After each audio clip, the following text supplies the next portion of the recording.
Live Inspired. This is episode 2. And if you're new here, which you probably are because this is a brand new show, thanks for being here. My name is Liv. I'm a registered nurse, and I've been a nurse for about 13 years at the time of recording this video. And I really wanted to have this conversation to inspire new nurses or aspiring nurses or new grads on getting into a specialty area of nursing. I find that there are a lot of misconceptions and myths as far as getting hired into a specialty area. And I'm talking like ICU, ER, labor and delivery. Those are the three that come to mind that I have a lot of conversations with new grads about. This is where I want to work. For context, I'm a labor and delivery nurse. I've also worked as a pediatric nurse, but I've spent over 10 years at this point in the specialty of labor and delivery. I've gotten the chance to talk with a lot of new grads, and I did some research and digging to come up with a few ideas on how to land your dream L&D job. I'm going to use L&D as an example because it's what I know, but I do think that you can apply these same concepts to ER, ICU, or another specialty that you're really interested in. I also want to point out that although this conversation is designed for the nursing profession, a lot of the concepts that I'm going to talk about apply to other areas and other industries as well. So hopefully you can find a nugget in here that might be beneficial for you. Okay, so getting started, I want you to really consider what is the most important factor to you. Is it specialty? Is it the location? Is it the pay? Or is it the shift? Once you've written those 4 down, rank them in order of what is most important to you to what is least important to you. I don't want you to believe that you have to compromise on all of them. It's your dream job is out there, but it might take a little time until you get exactly all 4 of those that you want. Currently, I live in San Diego. It's a very desirable job market. A lot of people want to move here for great reasons. There are wonderful hospital systems here. The pay is also great in comparison with the high cost of living, but it is a competitive market. And so I've had lots of conversations with friends who have a lot of experience, but they're having to compromise on the specialty that they work in because they can't find a job in this area. And being in this area is their highest priority. I have friends that are in the specialty that they love, but they can't find the shift that they want because their priority is being in the specialty and being in the location. I think you get the point. So start with your dream job in mind, and that's what we're going to aim for, but know what you're willing to compromise on. Once you've kind of figured out what your dream job is, your dream location, your dream pay, your dream shift, all of it, what are you willing to invest? How much time do you have and how much money are you willing to invest? Nursing school is expensive, and it sucks to think about having to pay more money on top of getting your degree to make yourself stand out as a new applicant. So I'm going to start by going through things that cost nothing, and then I'll go through a few ideas that are resume boosters that you can consider investing your financial resources into. So location. If location is not a priority to you or your family, whatever your circumstances are, really consider moving out of state. If you're going to move out of state, my recommendation is to take a look online. I'll post a link below at what states have reciprocity or compact licenses.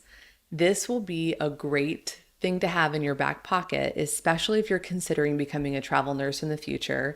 And it just really opens up your prospects of where you can move next if you pick a state that has a license compact agreement with maybe another area that you see yourself moving to. Unfortunately, if California is your goal, there is not reciprocity at this time with other states.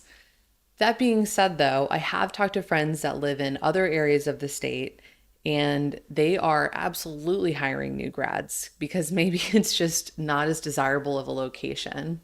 And so it might be way more possible for you to get a job in the ICU or L&D in maybe like a northern, more remote part of the state, and then transfer to your dream location. If you're going to do that, I would suggest picking a hospital system that is in both areas. So, for example, maybe you really want to work in labor and delivery, but you are having a really challenging time getting hired in a big city like LA, San Francisco, San Diego. So maybe you can find a smaller remote area and pick a hospital system like Kaiser or the University of California hospital system and transfer within that system after a year or so to the location that you actually want. Also, if you're going to move to an area that maybe isn't ideal, try to recruit some of your friends. See if you can do it together and at least have fun while you're focusing on starting your career. You might just be there for a couple of years. So maybe you take those couple of years, think of it as like your nurse residency. You're just going to put your head down. You're going to get as much experience. You're going to be a little sponge. And then you're going to move to wherever it is that you had as your bucket list to begin with. Specialty. Okay, so for context, I started as a pediatric nurse and then I transitioned to labor and delivery. Neither one of those specialties were ever on my radar. I didn't really have a lot of exposure to them during my clinical rotations in school, and I totally envisioned myself being an ICU or ER nurse. So for a little background, I became a nurse in the Navy. I basically did my bachelor's degree. While I was getting my bachelor's, I did the Navy ROTC program. So I graduated from nursing school, and a week later I commissioned into the Navy Nurse Corps. And from there, they told me where to be and what I was going to do. So that's actually how I ended up in the Southern California area. And I fully thought I'm going to be an ICU, ER, Med-Surg nurse. And that's just what I envisioned doing. And I showed up to my first assignment and they said, we need you to be in pediatrics. I was floored. And I was super overwhelmed. It was not what I imagined, but I loved it. And literally right around the time that I was falling in love with it is when they said, we're actually going to send you to labor and delivery. And I cried. I truly cried. Not happy tears. I did not ever imagine myself as a labor and delivery nurse. I felt way out of my depth. I was so overwhelmed. It wasn't an area that I felt passionate about. And I had no choice in the matter. So I just had to do it. And I had to figure out a way to be as good as I could doing it. And it was hard for a few years. But now, flash forward, I've been in this specialty for 11 years as an L&D nurse, and I really can't imagine things unfolding any other way. So I share that because if I had gotten the exact role, specialty, whatever that I had envisioned when I was in school, my career would have unfolded totally differently. And I'll never know if that would have been better or worse. But what I do know is that I love labor and delivery. I feel so fulfilled, and I would have never chosen that for myself. So you might just surprise yourself. And even if you start in a specialty and you're there for a couple years and you're like, this is not it. I am miserable. I can't do this. That is okay. That is okay. You can use all those experiences to shape who you're going to become as a nurse in the specialty that you love. And I'll tell you, like, as an example, I am constantly seeking out my friends that have experience in ER and Med-Surg when I'm working on labor and delivery and I get a patient who's really sick and I feel like I don't know what I don't know. This is totally out of my wheelhouse. How do I do this? Like, how do I manage this wound vac? I have no idea. This is not something I usually do. And the only reason I learn is because I work with people who've gotten experiences in those areas. And it wasn't what they wanted long term, but now they have this whole other skill set that they can share with their colleagues. And it just makes them like a standout nurse. So you never know how your experiences are going to translate into the big picture. So just use them as experience and just be the best damn Med-Surg nurse that you can until you make your way into ICU or L&D or wherever you want to end up. It's temporary, even if it might be a little painful. And I do think, as an aside, that's like one of the beautiful parts about nursing is that you can change your mind at any time and you can just pick another specialty and don't have to go back to school. You're going to have to get more training and kind of be humbled all over again, but you can like refresh your career at any point. So, if you have time on your side, maybe you're a year out from graduating, this is where you can really start to make your plan. You figured out what your dream job is, or maybe you have an idea. Now you got time on your side. So this is where you really want to start researching dates for when certain jobs open, knowing what hospital systems have nurse internship programs, what the dates for application are, joining organizations like A1, for example. I'm going to use a lot of labor and delivery specific examples because that's just what I know. But you can join professional organizations like A1, start to see what events they have in your area that you can join, and just start networking. So networking is something that you can do for pretty much free. And I just want you to think about, what are the rooms that I need to be in? Where can I meet these people and start to make connections with HR departments, with nurse managers, with nurses on units that I'm like, it's my dream unit. And here's a couple ideas, okay? You can start right now by making a LinkedIn premium account, getting your resume on there, seeing how you can make your profile stand out a little bit, get a little creative, and then start searching for nurses, managers, HR department, whatever it is. Just figure out in your dream hospital who's working there, who's making those decisions, and start to send them messages. Start to figure out who is going to be maybe reviewing your resume. It's hard to make a resume as a new grad. I remember feeling like, what do I even put on this? And so I'll get into ways that you can potentially boost your resume a little later in this video. But as far as networking goes, you can start right now online. You can attend, like I said, local chapter meetings for organizations like A1. You can look at hospitals that you want to work at, see if they're hiring any techs, transporters, receptionists, ward clerks, whatever have you, nursing assistants. See if the hospital that you want to work at has a program. Like, is there a program for me if I start as an employee here, maybe answering phones or transporting patients or as a phlebotomist? Is there a pathway for me to become an RN in this unit? Even if you don't get to work on the unit that you want, at least you're within this system, and then start figuring out how you can introduce yourself to the managers and say, hey, I love labor and delivery. I am so passionate about it. I'm really excited to start my career in this specialty. And I was wondering if you have any positions opening. This is when I'm graduating. Sometimes that's all it takes.